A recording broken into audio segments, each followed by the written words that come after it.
ياسای شریعتمان ئەوەیە احرص على ما ينفعك، حريص بە لە هەموو شتێکە نابێ حريص بی تۆ، بەڵام لە یەک مەسئلە خۆشەویست ئەفەرمێ ئەوەی کە نەفعی بۆ خۆت هەیە حريص بە لەسەری، ئەوەی کە نەفعی خەڵکە وازی لێبێنە لێگەڕێ لە خەڵک با بۆ خۆیان بژین تۆ بۆ خۆت بژی. ابن القيم فەرمێ ئەم فەرمایشتەی پێغەمبەری خوا صلی الله عليه و آله وسلم ئەوە بە ئێمە ئەڵێ کە تۆ واز لە خەڵک بێنی هەرچی وەرع هەیە لەسەر زەویا کۆی کیتەوە لەو حەدیثا کۆ بۆتەوە، لەو حەدیثا کۆ بۆتەوە دە ئاگات دێبێ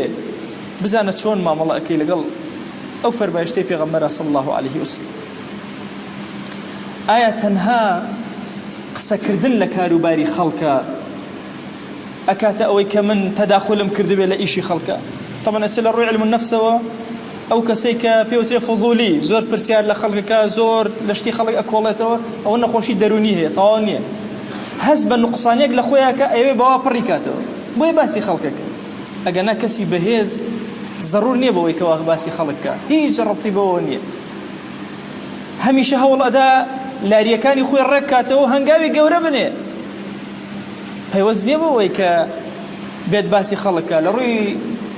دەرونیەوە ئەم کەسە نوقسانێکی هەیە جۆرێک لە نوقسانی بۆیە باسی خەڵکەکە و جۆرێک لە جۆرەکان چاوی لە خەڵکە و خەلەلێک هەیە لەم کەسە ئەبێت چارەسەری کات نەخۆشە.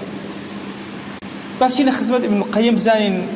یاسایەکی زۆر گەورەدا ئەڕێژێ لەم فەرمایشتەی پێغەمبەری خوا صلی الله عليه وسلم ئەفەرمێت تەنها قسە نییە نا وابزانی بەس باسی خەڵک کەیت و تەداخل کەیت و بڕوا کە جاریوە هەیە خەڵک ئەزانن مەعاشەکە چەنە خۆ نازانی، ئەزان لە بازار چەنێ پێیاکە هێشتا خۆ نازانی، باخەکەتە تەوێ بفرۆشی هێشتا نەوفرۆشتۆ خەڵک ئەزانە بچن بەتەمای بچن بیفرۆشی. یعنی سبحان الله مامەڵە هەمیشە بەتاتی شوێنە بچووکەکان ئەم طبیعەتەمان زۆر خەتەرە، هەر شوێنە بچووکە هەمیشە چاومان لە یەکترە. ئیمامی غەزالی فەرمێ شوێنانەش گەورەن